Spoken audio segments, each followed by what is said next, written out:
अस्सलाम वालेकुम नाजरीन। घर के मुश्किल हालात से लड़ते हुए 10 साल की उम्र में एक बच्चा घर की आमदनी में अपना कुछ हिस्सा डालने के लिए अखबार बेचकर चंद पैसे इकट्ठे करता है और अखबार बेचते वक्त पूरी की पूरी अखबार पढ़ जाता है। इसे पढ़ने का इतना शौक होता है कि इस बच्चे के घर के करीब एक मास्टर हुआ करते थे। वो एक दिन कहते हैं कि सुबह 1 घंटे की मुफ्त क्लास हुआ करेगी, लेकिन इसी बच्चे को पढ़ाऊंगा जो सुबह नहा धोकर आएगा। ये बच्चा सुबह सवेरे 3 बजे उठता है, नहाता है और 3 किलोमीटर का सफर तय कर रोज मास्टर के पास पढ़ने आता है कि वक्त से मिले हादसों से लड़ा हूँ, मैं अपनी उम्र से कई साल बड़ा हूँ। ये बच्चा कोई और नहीं बल्कि डॉक्टर APJ अब्दुल कलाम है। ये हिंदुस्तान के 11वें सदर थे। ये सिर्फ हिंदुस्तान के प्रेसिडेंट नहीं बल्कि इनका शुमार दुनिया के कामयाब तरीन साइंसदानों में भी होता है। लेकिन एक अखबार बेचने वाले से दुनिया के कामयाब तरीन साइंसदानों की फहरिस्त में आने के लिए इन्हें अपनी जिंदगी में कई मुश्किलात का सामना करना पड़ा, क्योंकि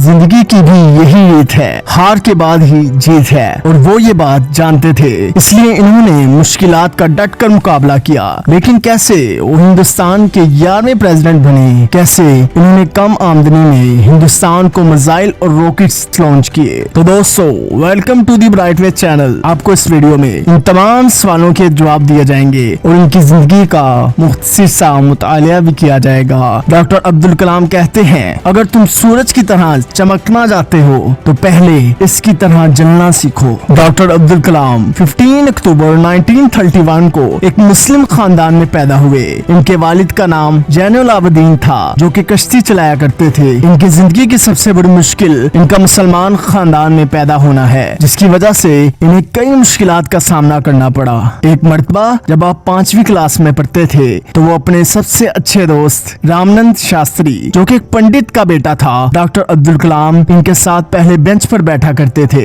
लेकिन एक दिन इनके एक मास्टर ने ये देख लिया और उन्हें एक मुसलमान का पंडित के बेटे के साथ बैठा बिल्कुल पसंद न आया। उन्होंने अब्दुल कलाम को उठाया और इनके मुंह पर थप्पड़ मारकर इन्हें आखिरी बेंच पर बिठा दिया। इस वक्त अब्दुल कलाम ने खुद से वादा किया कि मैं पीछे बैठकर दुनिया बदलूंगा। क्लास में पीछे बैठना कोई मायने नहीं रखता, इसलिए वो हमेशा कहते थे कि किसी मुल्क का सबसे अच्छा दिमाग क्लास की आखिरी बेंच पर भी मिल सकता है। एक मर्तबा इनके एक मास्टर पूरी क्लास को समझा रहे थे कि चिड़िया कैसे उड़ती है। किसी बच्चे को भी ये बात बिल्कुल भी समझ नहीं आ रही थी, इसलिए इस मास्टर को एक तरकीब सूझी। ये पूरी क्लास को समुंदर के किनारे ले गया और इन्हें प्रैक्टिकली चिड़िया उड़ती हुई दिखाई, जिसे देखकर बच्चे फौरन समझ गए। दोस्तों, ये वही वक्त था कि जब डॉक्टर अब्दुल कलाम ने फैसला किया कि वो भी परिंदों की तरह उड़ान भरेंगे और फाइटर पायलट बनेंगे। इकबाल ने क्या खूब कहा है कि काबी रूह जब बेदार होती है नौजवानों में, नजर आती है उनको अपनी मंजिल आसमानों पे। लेकिन वो अपना ये ख्वाब पूरा ना कर पाए। लेकिन इन्होंने अपना ये ख्वाब पूरा करने के लिए मद्रास के इंस्टीट्यूट ऑफ टेक्नोलॉजी में एयर स्पेस इंजीनियरिंग में एडमिशन लिया। इन्हें इस कॉलेज में लो लेवल अटैक एयरक्राफ्ट बनाने का प्रोजेक्ट मिला। लेकिन जब वो ये प्रोजेक्ट सबमिट करवाने गए तो उनके मास्टर को ये प्रोजेक्ट पसंद न आया और इन्होंने अब्दुल कलाम को प्रोजेक्ट दोबारा बनाने का कहा।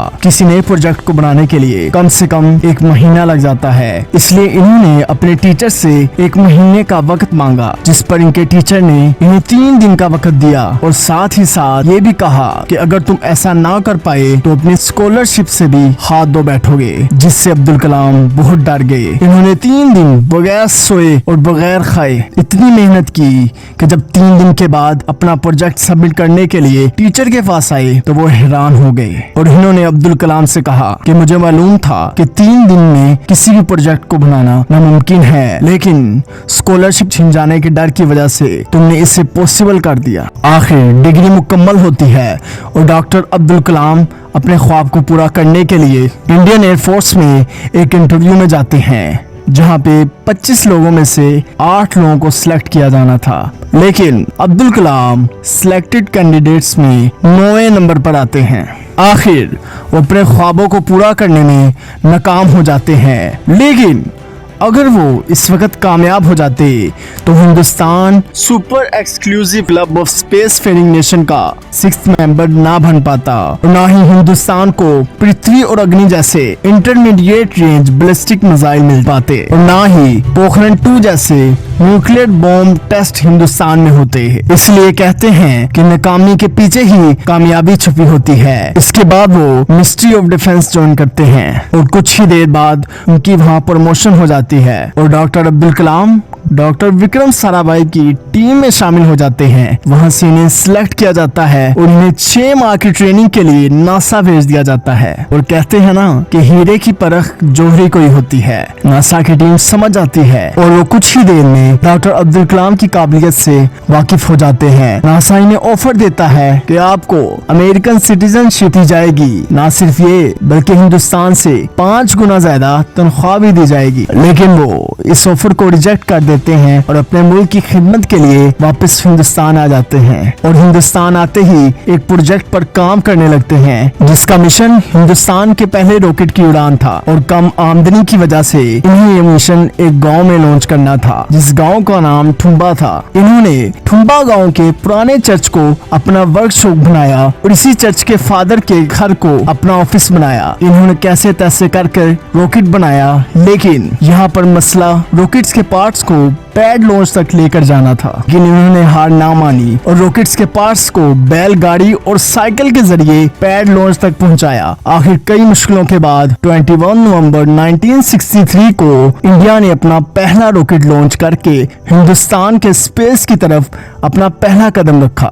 बस इतना ही नहीं, डॉक्टर अब्दुल कलाम हिंदुस्तान की पहली सैटेलाइट प्रोजेक्ट के डायरेक्टर भी रह चुके हैं और 10 साल की खून पसीने की मेहनत के बाद इन्होंने प्रोजेक्ट खड़ा किया।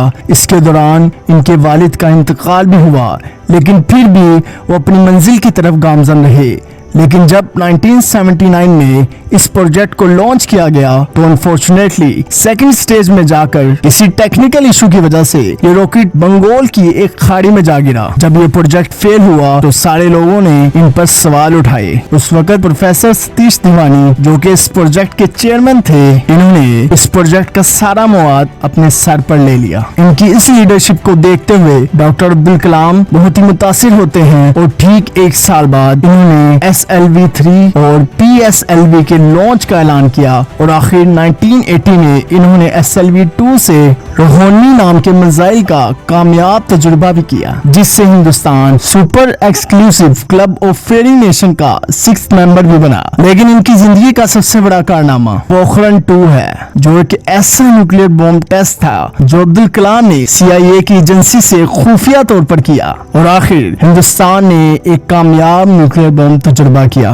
इन सब से रिटायर्ड होने के बाद अब्दुल कलाम 2001 में एक यूनिवर्सिटी में बच्चों को पढ़ा रहे थे कि उन्हें एक कॉल आती है कि वज़ीर आज़म साहब आपसे बात करना चाहते हैं। और कॉल करने वाले कोई और नहीं बल्कि अटल बिहारी वाजपेयी थे। और कॉल उठाते ही इन्होंने इनसे कहा, हमें ऐसा लगता है कि हिंदुस्तान को आप जैसे लीडर की जरूरत है। और आखिर 25 जुलाई 2002 को हिंदुस्तान के 11वें प्रेसिडेंट बनते हैं। लेकिन इन बच्चों को पढ़ाने का इतना शौक था, जब भी इन्हें वक्त निकलता तो ये काम ये जरूर करते। इनके इस शौक का अंदाजा इस बात से लगाया जा सकता है कि मरते वक्त जब आपको हार्ट अटैक आया तो आप एक कॉलेज में मौजूद थे। तो दोस्तों आज के लिए इतना ही। अगर आपको वीडियो अच्छी लगी हो तो लाइक और सब्सक्राइब करना मत भूलिएगा। अल्लाह हाफिज।